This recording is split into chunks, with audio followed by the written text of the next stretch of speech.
WWE ECW Episode 5, July the 11th of 2006. Show starts with a recap of last week where RVD challenges the Big Show for an Extreme Rules ECW Championship match in Philadelphia, and Paul Heyman turns on RVD to give the Big Show the title.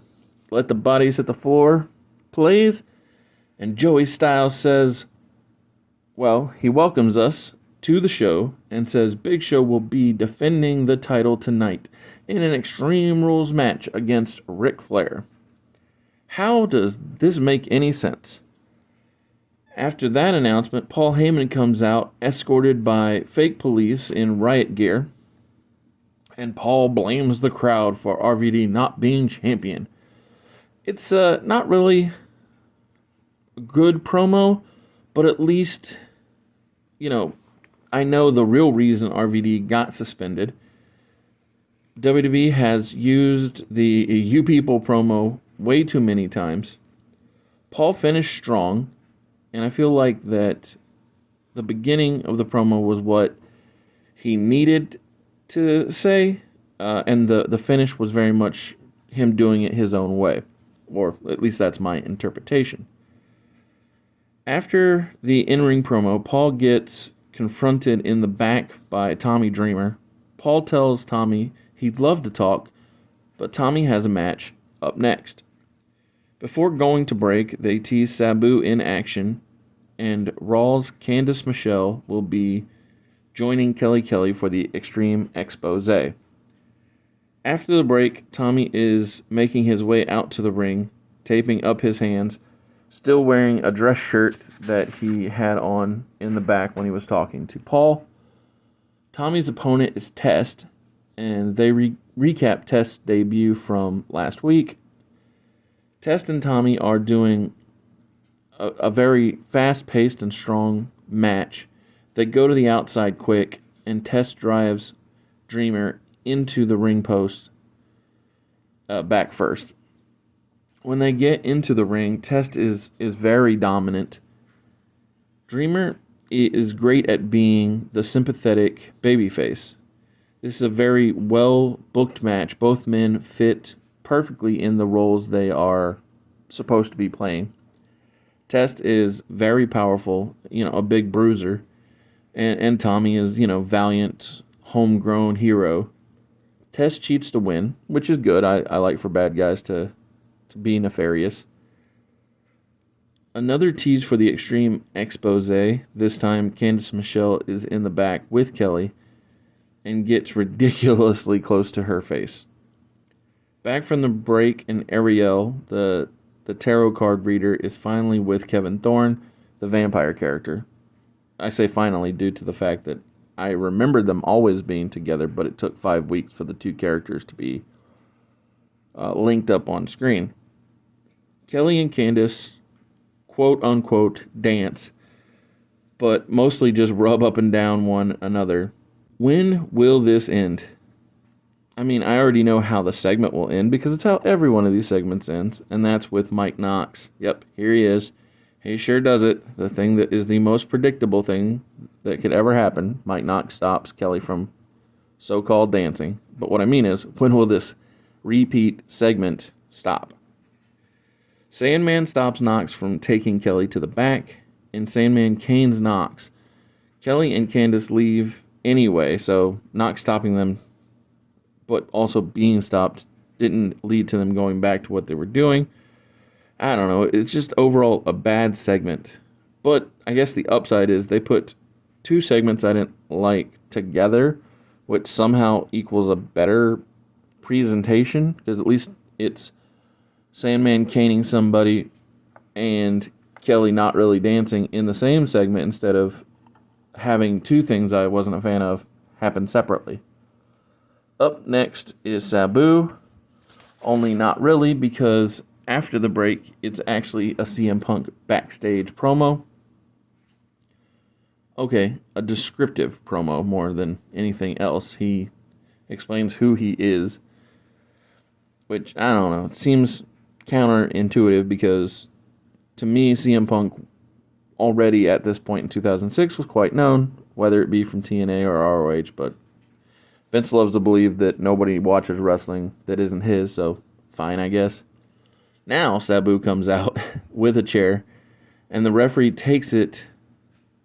This is the first episode where they're strictly making non-Extreme Rules matches the norm. Sabu's opponent is just incredible, and it really felt like on the first 4 episodes, every match was just free reign, do what you want. But the commentators keep saying that this isn't an Extreme Rules match. And the reason they put such a strong emphasis on it is because this is... It's just dumb. They have Sabu get himself disqualified as if he's not smart enough to know what the rules of the match are. Now, I get it. They do that to show the crowd, oh, ha, ha, ha, it's not a no DQ all the time show. But why do you take the extreme component out of the Extreme Championship Wrestling show when, like, legit, Extreme was one of the selling points of the show? Drives me nuts. Backstage, after the DQ and frustration of it all, Balls Mahoney gets a pretty pointless promo himself. And then we get Joey Styles trying to justify Ric Flair being on ECW tonight. But I still find just both of the men in this ECW title match to be very not ECW. That being Ric Flair and the Big Show. And just the anti-hardcoreness of this new version of WWE's ECW it's just not cool. Then Ric Flair gets a backstage promo. Man, we're doing that a lot tonight. And it starts in probably the worst possible way. For those that don't know me, I am Ric Flair. Well, clearly, Rick, everybody knows you, buddy. And for your lack of confidence in people knowing you, I don't know. I feel bad for you. I know that you had confidence issues, but you're Ric Flair. And you don't belong here on ECW, that's correct, but still, people know who you are. I know that I've said I don't want Rick here, but I just have to give him credit. He cut such a great promo, and eventually, he gets me on board with him being here. And it's such a good job, Rick. They go to break, and when the show returns, it is once again another backstage introductory spot. This time it's the reject Shannon Moore. No actual words are said. It's just like a showing off of what Shannon Moore now looks like. I get that you need to introduce characters. That's fine. I get it. CM Punk, Balls Mahoney, Shannon Moore, so forth and so on. But my goodness, can you be a little more original, I guess is my question, because it just seems so repetitive to keep doing it the same way. And with 15 minutes remaining in this episode, Ric Flair's music hits, and seeing him walk out of that classic ECW brick entryway, I'm sure that it makes Shane Douglas weep. Not tears of joy, but just it pains him because the franchise of ECW is not on ECW, but the franchise of WCW is. It's just so weird seeing Rick in an ECW branded ring. It just this match feels more like it should be happening in WCW, and actually has happened in WCW instead of ECW. This young referee shows off the title upside down, much like how Vince has turned everything in ECW upside down. The Extreme Rules match isn't a guarantee, but in this match it is extreme. Although it's weird because in my mind, if you're going to have an Extreme Rules match on the show, Justin Credible and Sabu make much more sense than the Big Show and Ric Flair. Because show's already gassed at the beginning of the match, basically. I mean, no knock. I get it. You're a large fella. I'm a large fella. I mean, not that large, but you know what I mean. You're big. I'm big. Getting tired's something that happens, but I don't know. It's just, this doesn't feel like it belongs in the main event. Flair's bleeding, and that isn't anything special for him. Ric Flair could sneeze and he'd start bleeding. I just want this to end. It's not worthy of a main event. I mean, not, especially not a world title match. Both guys just look exhausted, and they keep low blowing each other. It's lame. Just nothing feels valuable. The it finishes strong, with weapons and Big Show choking Ric Flair. I guess I'll give the entire show a 2 out of 5. I don't suggest watching it, so it falls on the pass on it part of the rating scale. But I don't know how much longer I can do these reviews due to how un-ECW WWE's ECW has become. Whether it's your first time here or you're a regular here at Mr. Super Oz, I just want to thank you for tuning in to the channel. It exists because I, Oz, from the channel Mr. Super Oz, I wrote a 68-page graphic novel called Everlasting Survivors. Volume 1 is called All Day Long. If you follow the link in the description of this video, you can get yourself hats, shirts, posters, all kinds of fun things. But most importantly, you can get the story itself. And the more people that pick up the story, the greater the chances are that there can be continued adventures with these heroes. Thank you. After that open rolls, enjoy the video. If you could, give it a like.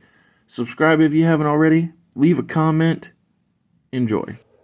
Episode 6 of WWE ECW from July the 18th of 2006. It ran 44 minutes and 11 seconds.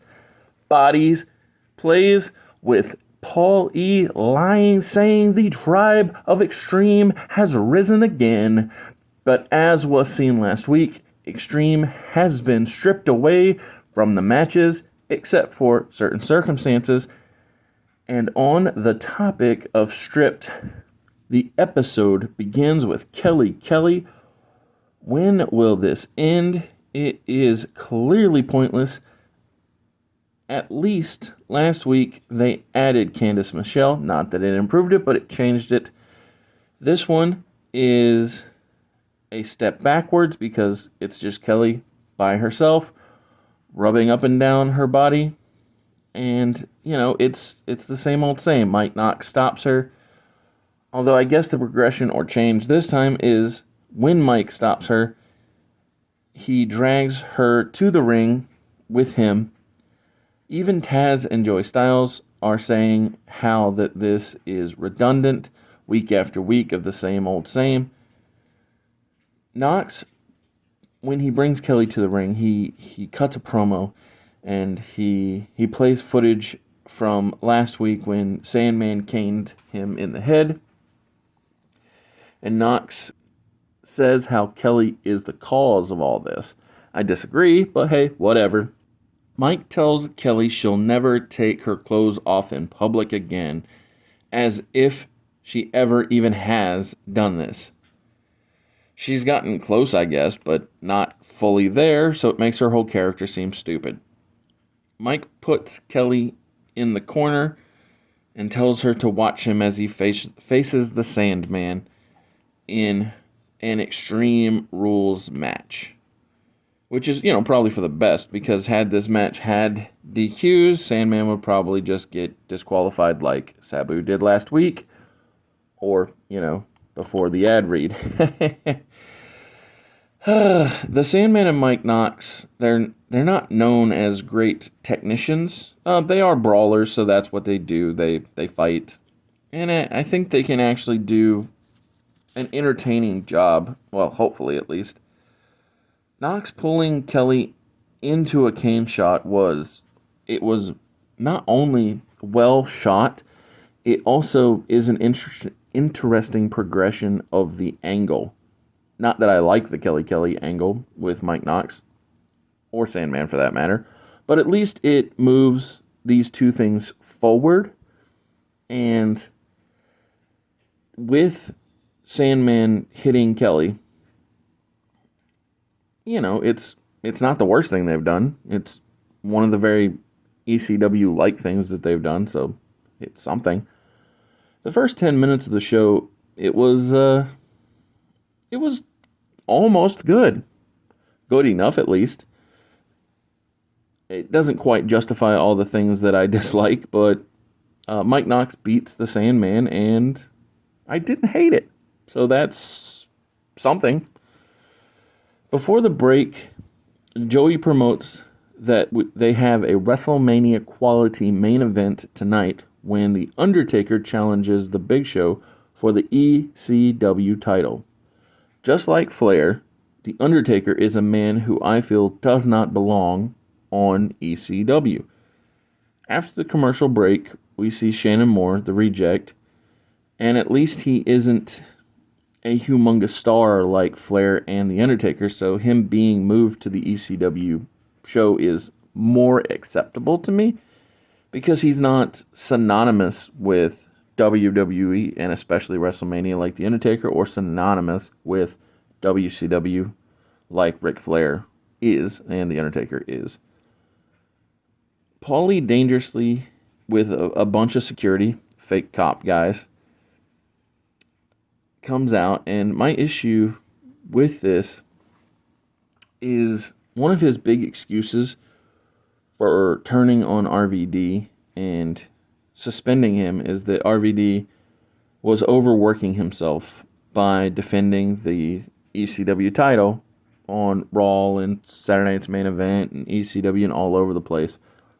But that whole argument is debunked when Paul isn't upset with the Big Show defending against Ric Flair and The Undertaker and so forth and so on. But, okay, fine, he's a lying heel, I guess. Tommy Dreamer interrupts Heyman's promo, and Tommy calls out Paul for his inconsistency, so that's something. I enjoy that this Corpus Christi crowd is behind Tommy Dreamer, and it kind of goes to prove that it isn't just ECW faithfuls like Philadelphia or Dayton, Ohio, or New York, places that ECW went all the time in the past. Those aren't the only places that get behind ECW originals, like a Tommy Dreamer or an RVD who's popular everywhere. Tommy is saying things that just feel scripted. He has a really great delivery, which is great, but his verbiage just doesn't feel natural. And then an even more unnatural and unexpected thing happens when Paul Heyman kisses Tommy Dreamer on the lips, almost like a kiss goodbye. This throws off Tommy enough to where Test is able to take Tommy's head off with a big boot, then a spin out neck breaker. Crazy thing. It feels like whomever is writing this show, I'm not precisely sure who, is a big fan of Mark Marrow. Whether it is the Mark Marrow Sable storyline that they've given to Mike Knox and Kelly Kelly, not that Sable was explicitly an exhibitionist, but that she was outshining Mark Marrow, and that's what Kelly is doing with Knox. Or giving Test Mark Marrow's TKO finish with that spin-out neckbreaker. The show is it's so disjointed and almost feels as if it's made to destroy ECW originals. So the Sandman gets taken out by Knox. Dreamer gets taken out by Test. Sabu is teased as to having a match, and then we see another Balls Mahoney backstage promo. Sabu on his way out. Who is going to destroy this ECW original is the instant question that crosses my mind. However, my assumption was incorrect because Sabu can't be destroyed by a non-ECW entity when his opponent is another ECW original wrestler, that being Stevie Richards. So that's kind of nice. I hope Richards wins this, since it's explicitly stated that it's a non-Extreme Rules match so that Richards can prove that he can out-wrestle Sabu, who Sabu beat Richards in an Extreme Rules match at Saturday Night's Main Event. The first one in the show's history, as if that matters. I hate all of the double talk on commentary where they're saying, oh, this is ECW, the only place where you can get Extreme Rules matches, just for them to be also having a non-Extreme Rules match. Sabu wins with a camel clutch because, he's not just an Extreme Rules wrestler, ? Okay. And Steven seems pointless. Cool. We get a CM Punk promo, and Punk asks what makes him qualified for ECW and lays out that Brazilian Jiu-Jitsu, Muay Thai, kickboxing, Kempo karate, and the most extreme discipline there is, that being wrestling. All right, I guess, if you say so, Punk. Kevin Thorne finally speaks and asks Ariel what the future holds for the Big Show's title reign, which is weird because it seems like Kevin shouldn't be prioritizing Big Show's future unless it is to predict that he's taking the title from him, which is not the case. How are we supposed to take Kevin seriously when he's preoccupied with other people's matches and not his own success? I get it, Kevin Thorne was formerly Mordecai, and so he's having his lady talk about The Undertaker taking on the Big Show, I guess, but that's the problem with the show, is when you put guys who aren't going to be on the show on the regular, The Undertaker or Ric Flair, in the main event over guys who you should be building up, whether it be a CM Punk or Kevin Thorne, or heck, even Shannon Moore. I'll take a Shannon Moore push all day.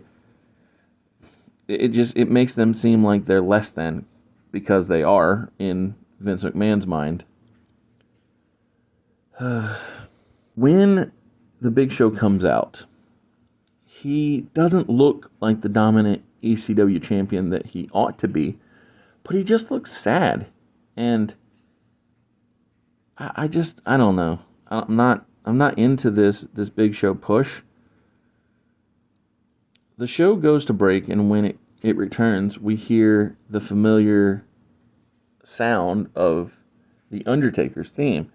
It just does not feel right to hear that and see The Undertaker making his entrance within this ECW structure, that familiar setup. There are just far too many minutes left in this episode for them to give us anything that I can expect to be a good match. These two guys are they're so lumbering. In the case of the Big Show, he's bloated, and The Undertaker, while Taker's great, both these guys do better with big man, little man combinations, because which one of these guys is going to be the one selling for the other? It turns out that it's The Undertaker, but even when he sells, he's The Undertaker. He's not going to sell for long. And I just feel like that this match does not fit. It's no different than Ric Flair versus Big Show, except for I can't envision it happening in WCW either. This show again gets a 2 out of 5 from me. It's miscast.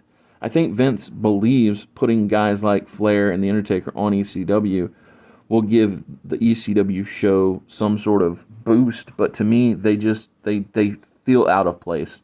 The only person that happens to be in the main event segment that I would have liked to have seen get a bigger push than he did is Sean Daivari, Khosrow Daivari, whatever you want to call him, Sheik Abdul-Bashir, whatever, when he comes out with the Great Khali to interfere in the main event match, because Great Khali and Big Show put The Undertaker through an announce table while Daivari is running his mouth. And again, Daivari is the only one of these four that I would have been happy to see get a push on the ECW brand, because I think that guy is highly undervalued, except for in his Sheik Abdul-Bashir run in TNA, when he actually seemed to be getting a reasonable push. I mean, I would have loved to have seen him and his brother, Ari Daivari, get a tag title run when they were both in WWE in the latter years. But, hey, what do I know? So, personally, I feel like both these shows, whether it's episode 5 or 6, are very passable. Like, please, for the love of your own sanity, don't go back and rewatch them. But thank you for tuning into this review. Have a good one. Later.